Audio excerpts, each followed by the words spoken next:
Kembali lagi bersama kami di Regia Finansial. Pada kali ini kita akan membahas tentang apa yang bisa kita temukan di laporan keuangan dari saham BSSR atau Bara Multi Sukses Sarana Tbk. Jadi ini laporan keuangannya yang kuartal 3 ya. Kita lihat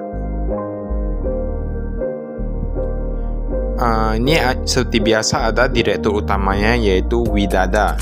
Jadi alamat kantor mereka di Graha Bara Multi, lantai 3, Komplek Harmoni Plaza, Blok A8, Jakarta Pusat. Kemudian ada juga direkturnya yaitu Wong Yong-jae.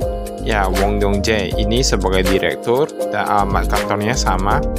Kemudian kita lihat yang kasnya ya, seperti biasa.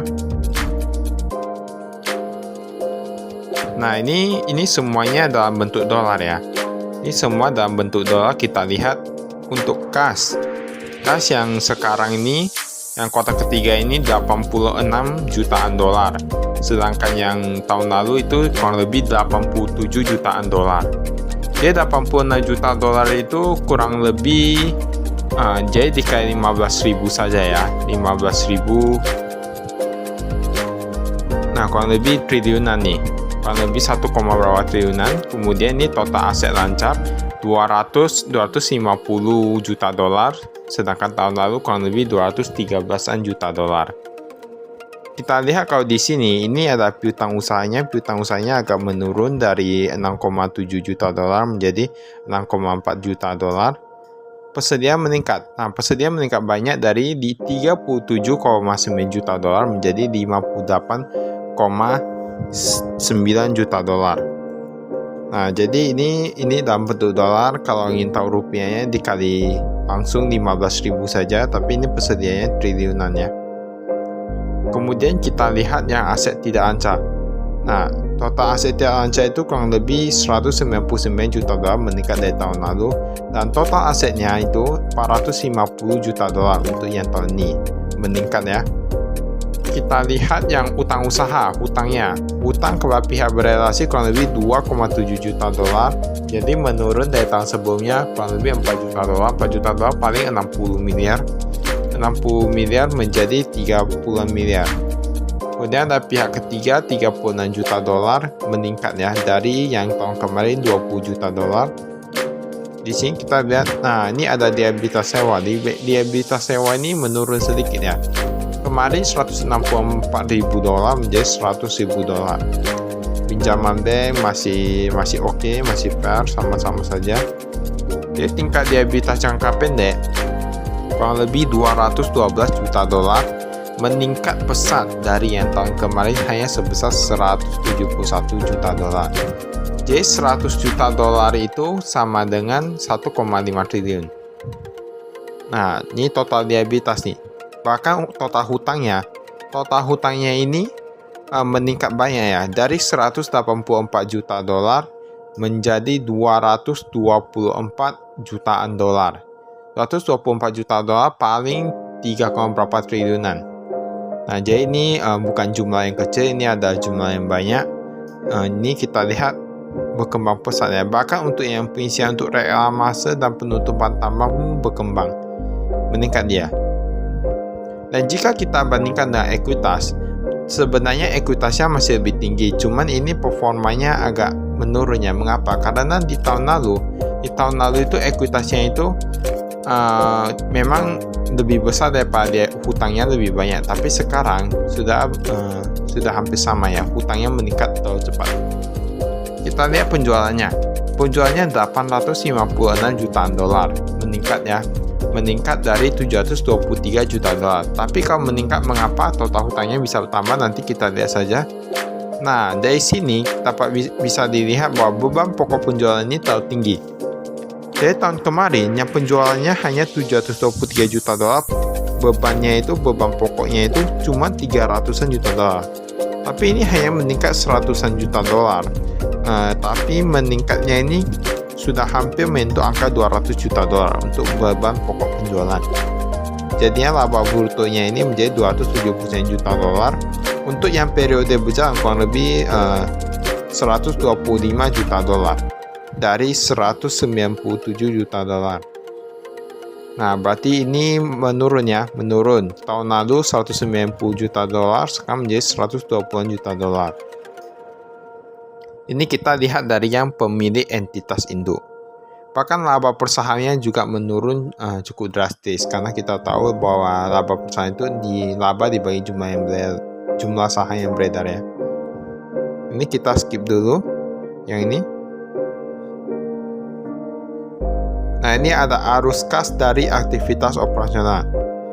Kita lihat penerimaan kas dari pelanggan ya. Tadi karena penjualannya banyak, tentunya sekarang agak banyak juga ya kasnya ya.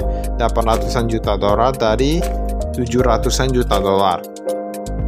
Pembayaran kepada pemasok. Nah, ini ternyata pembayaran kepada pemasok dan kontraktor lain-lain itu sangatlah tinggi nilainya.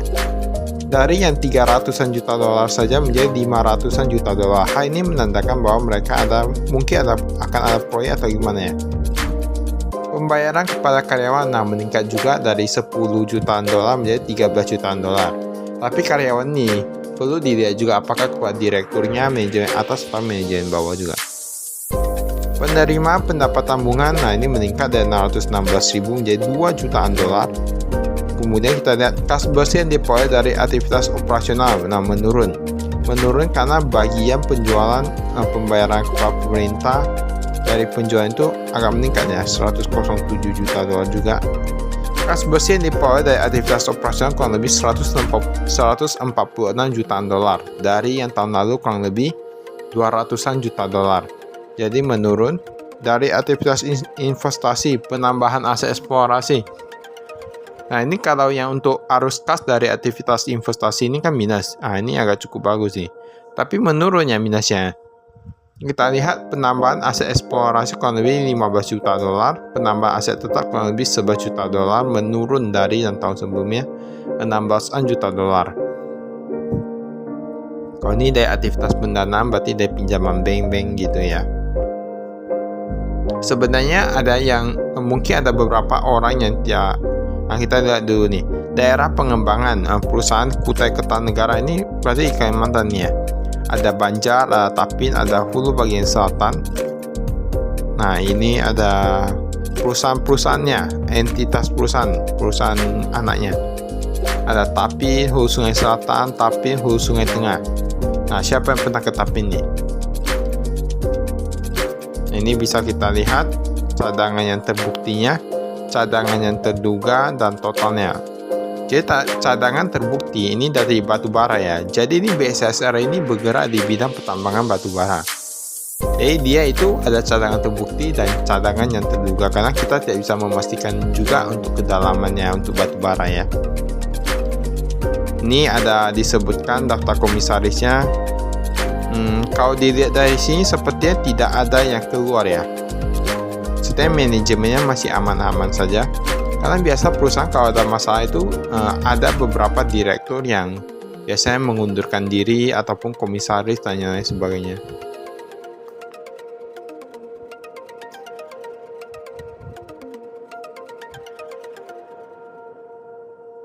Nah, yang tadi yang aktivitas dari pendanaan itu sebenarnya kalau menurut kami lebih baik negatif ya, karena kalau positif berarti mereka pinjam jumlah bank dalam jumlah banyak, tapi kalau produktif ya gak apa-apa. Ini kas.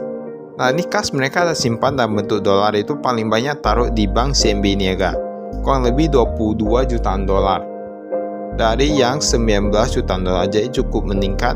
Bank UOB menurun dari 21 juta dolar menjadi 17 juta dolar. Bank Negara Indonesia menurun juga, menurun drastis nih, dari 9 juta dolar menjadi 3 juta dolar. Dan tahun lalu gak ada Bank BRI, gak ada Bank Maybank, sekarang ada. Tapi untuk overall ini, untuk totalnya sepertinya menurun ya. Untuk yang dikas di bank dalam bentuk dolar ini, dulu 49 jutaan dolar, sekarang menjadi hanya 43 jutaan dolar. Jadi menurun sedikit. Dan di rekening rupiah ini ada Bank CMB Niaga. Bank CMB Niaga jumlahnya meningkat pesat dari 6 jutaan dolar menjadi 12 jutaan dolar. Dan ini ada yang baru nih, Bank J Trust Indonesia. Tahun lalu mereka gak ada simpan, sekarang jadi simpan 8 miliaran. Nah, ada Bank Mandiri, Bank UOB, dan lain-lain. Nah, ini dalam laporan keuangan dia kan ada kasa serta kas. Kalau di sini serta kas artinya seperti deposito dan lain-lain gitu ya. Jadi mereka anggap itu seperti kas karena mungkin mereka taruh yang bisa diambil tiap bulan ya. Ini ada rekening dolar AS meningkat menjadi 16 jutaan dolar dari hanya 45.000 saja. Bank UOB meningkat 3 jutaan dolar, tapi untuk overall totalnya dari yang tahun lalu sampai sekarang hampir sama. Kemarin 87 jutaan dolar menjadi 86 jutaan dolar. Nah ini bahkan bunganya sebenarnya meningkat ya sekarang ya untuk yang dollar. Kemudian piutang usaha. Piutang usaha dalam bentuk dolar, wah ini agak cukup banyak ya. Tahun kemarin ada 6,7 juta dolar, sekarang menjadi 6,4 juta dolar. Tapi kami selalu berpikir bahwa ketika suku bunga naik saat ini, itu akan sangat bahaya ketika memiliki hutang dalam bentuk dolar. Tapi kalau ada cadangan kas dalam bentuk dolar, gak apa-apa.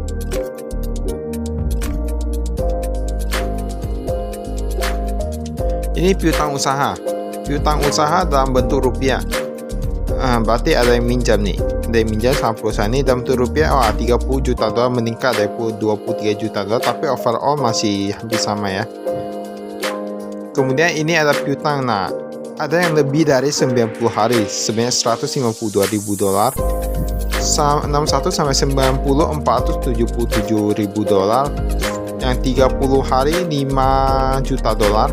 31 sampai 60 2 jutaan dolar. Jadi untuk kalau mau dibilang berarti piutangnya ini sudah mulai agak macet. Tapi tahun lalu kami lihat masih oke-oke saja. Tapi itu jumlahnya masih tidak terlalu besar ya. Ini pihak berelasi dalam dolar AS. Ini ada Tata Internasional Singapura 69.000 dan PT Wahana Yasa 38.000. Tahun kemarin nggak ada. Nah, kita lihat persediaannya. Wah, persediaannya meningkat banyak. Batu bara dari 36 jutaan dolar menjadi 57 jutaan dolar. Bahan bakar dan suku cadang ada 1,7 jutaan dolar meningkat dari 1,4 jutaan dolar. Jadi ini persediaannya cukup banyak. Berarti masih oke ya persediaan batu baranya. Ini biaya dibayar di muka. PNBP kehutanan. Ada 177.000 dari tahun kemarin 475.000 dolar, jadi agak menurun. Aset eksploitasi ya ini ya. Dan kita lihat nih, ini ada aset tetap. Aset tetap tanah gak ada tambah, bangunan ada tambah 143.000. Kendaraan ada tambah 752.000. Mesin dan alat-alat ada tambah 2 jutaan dolar. Perabotan ada tambah 400.000 dolar. Kemudian aset tetap dalam penyelesaian 8 juta dolar, tapi ada akumulasi juga ya. Kalau yang tadi kan 2023, ini yang 2022 aja bisa lihat juga.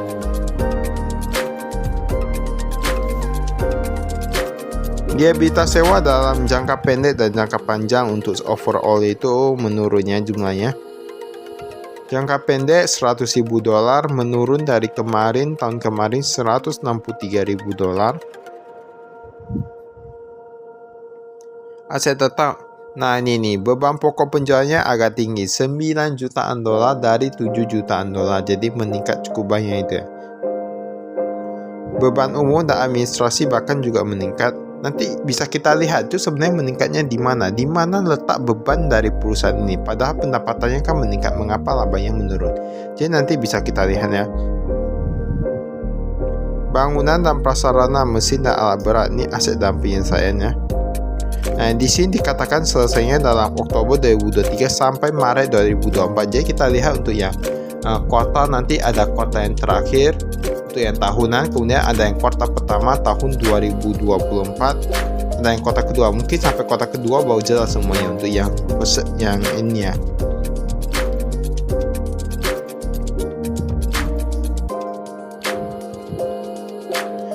Nah ini goodwill-nya.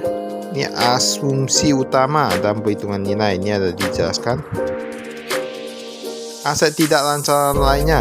Dana untuk reklamasi dan penutupan tambang mencapai 7,9 juta dolar dari 5 jutaan dolar.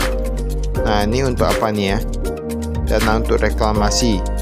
Kemudian uang muka perolehan aset tetap 4,295 meningkat sedikit. Penempatan dana untuk cadangan daerah aliran sungai 364, jadi meningkat cukup banyak ya yang tadi ya untuk reklamasi dan penutupan. Jadi penutupan itu juga butuh biaya. Ini untuk pinjaman bank jangka panjang. Nah, pinjaman bank dalam bentuk dolar itu agak ngeri-ngeri sedap sekarang sebenarnya. Nah, ini ada lagi pinjaman bank. Kalau ini utang usaha. Utang usaha PT Wahana Yasa International Shipping meningkat cukup banyak dari 500.000 dolar saja menjadi 1,2 juta dolar. Kalau Global Batas Energi menurunnya menjadi hanya 889.000 dolar dari 1,5 juta dolar. Global Stevedoring Indonesia meningkat. Utang usaha. Nah ini utang usaha dalam bentuk rupiah, 35 juta dolar. Jadi ini masih mending ya, karena dalam dolar AS ini menurun. Berarti cukup bagus karena mereka tahu suku bunganya akan naik juga dari 1 juta dolar menjadi 400-an ribu dolar saja. Tapi untuk yang rupiah ini meningkat ya. Untuk lancar tadi piutangnya kan ada macet nih. Kita lihat bahkan hutangnya juga ada macet ternyata. Berarti hampir sama ya. Lebih dari 90 hari 89.000 dolar. Tapi untuk kalau mau dibilang ini memang meningkat ya hutangnya. Dari tahun kemarinnya hanya 24 juta dolar menjadi 39 juta dolar. Jadi meningkat kurang lebih hampir setengahnya. Meningkat lebih dari 50% nih. Biaya kontraktor untuk pengangkutan batu bara ini paling tinggi dari 52 juta dolar menjadi 74 juta dolar. Jasa penanganan dan pemuatan batu bara 15 juta dolar dari 11 juta dolar. Jadi semuanya rata-rata meningkat ya. Jasa pengangkutan meningkat menjadi 11 juta dolar. Untuk semuanya rata-rata meningkat. Kalau ini yang pajak kita skip.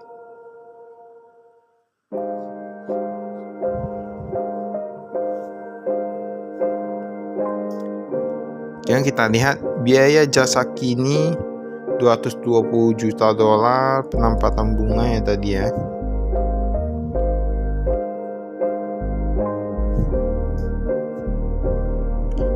Ini persentase kepemilikan dari saham BSSR. Nah, jadi yang pegang paling banyak itu ada 50% dari PT Wahana Sentosa Cemerlang. Ini ada Tata Power International kurang lebih 26%.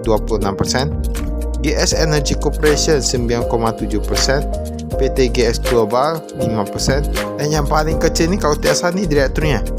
Ini hanya sebesar 0,00006%. Sangat sedikit sahamnya. Daniel Suharya, jumlah sahamnya hanya 1.500. Nah, hanya 1.500 pada jajaran top management.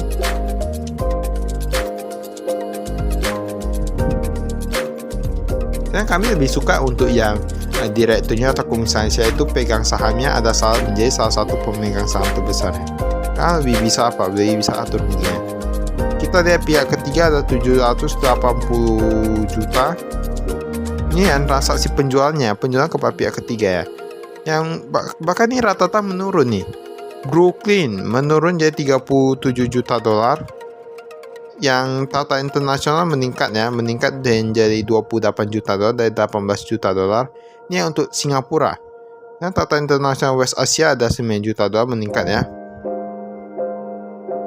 Nah, ini kita bisa lihat bebannya ini sebenarnya di mana. Dan jika kita lihat beban paling tinggi yang menyebabkan labanya menjadi berkurang, yaitu biaya pengumpasan tanah mencapai 274 juta dolar dari hanya 161 juta dolar. Jadi kita nggak tahu apakah ini ada dimaaf atau enggak, ataukah ada proyek. Nah, tidak ada yang tahu ya. Biaya pengumpasan tanah meningkat cukup tajam, tapi jika dilihat memang biaya-biaya lain juga meningkat. Biaya pengangkutan 73 juta dolar dari hanya 50 juta dolar. Biaya penanganan dan jasa muat 33 juta dolar dari 22 juta dolar, rata-rata meningkat, yang menyebabkan totalnya menjadi 478 juta dolar dari hanya 294 juta dolar. Jadi inilah yang salah satu yang menyebabkan mengapa labanya menjadi berkurang, karena banyak sekali beban-beban ini. Ada perlengkapan dan suku cadang meningkat dari 3 juta dolar menjadi 6,6 juta dolar. Biaya tenaga kerja meningkat. Biaya tenaga kerja oke lah, karena itu kan untuk mata pencariannya. Tapi ini ada biaya sewa juga meningkat menjadi 4 juta dolar dari 2 juta dolar. Biaya penghancuran hampir sama ya. Perbaikan dan pemeliharaan, nah ini ada meningkat juga. Ini ada pembayaran kepada pemerintah. Nah, pemerintah dapat nih 119 juta dolar. Wow, banyak. Ini lebih ke apa aja ini ya. Jadi memang sebenarnya industri itu jika bertumbuh lebih bagus. Sebenarnya pemerintah lebih diuntungkan nih kalau mau dibilang. Bukan lebih diuntungkan, maksudnya agak diuntungkan karena mendapatkan pendapatan dari pajak dan lain-lain. Ini pendapatan, beban penjualan dan distribusi. Jasa pengangkutan juga meningkat tajam dari 55 juta dolar saja menjadi 85 juta dolar. Biaya pemasaran meningkat sedikit menjadi 25 juta dolar dari 21 juta dolar. Untuk totalnya itu meningkat 110 juta dolar dari 76 juta dolar. Untuk beban umum dan administrasi bahkan meningkat 50%, mungkin lebih pun. Nah, atau tidak sampai 50%, menjadi 6 juta dolar dari 4 juta dolar. Ya, dari sini kita bisa lihat banyak sekali angka-angkanya. Beban keuangan masih oke, masih sedikit, masih ratusan ribu dolar. Lebih 291 ribu dolar dari tahun kemarin 364 ribu dolar, jadi agak menurunnya. Pendapatan dari deposito perbankan yang meningkat cukup banyak menjadi 2 juta dolar dari yang tahun kemarin hanya ratusan ribu. Nah, kita lihat penjualannya.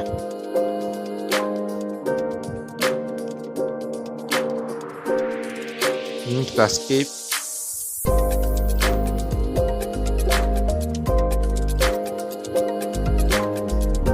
Nah, tadi yang masih diragukan itu yang biaya pengupasan tanah. Mengapa bisa meningkat cukup banyak? Apakah ada proyek atau gimana? Kalau ini royalti untuk batu bara.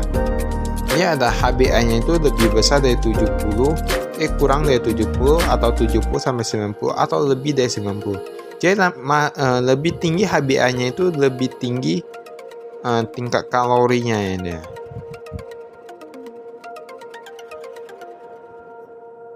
Jadi tingkat kalori itu berpengaruh pada harga juga. Kalorinya makin tinggi, makin tinggi harganya. Nah, ini tampaknya sampai di sini saja laporan keuangannya. Baiklah, terima kasih. Salam investasi.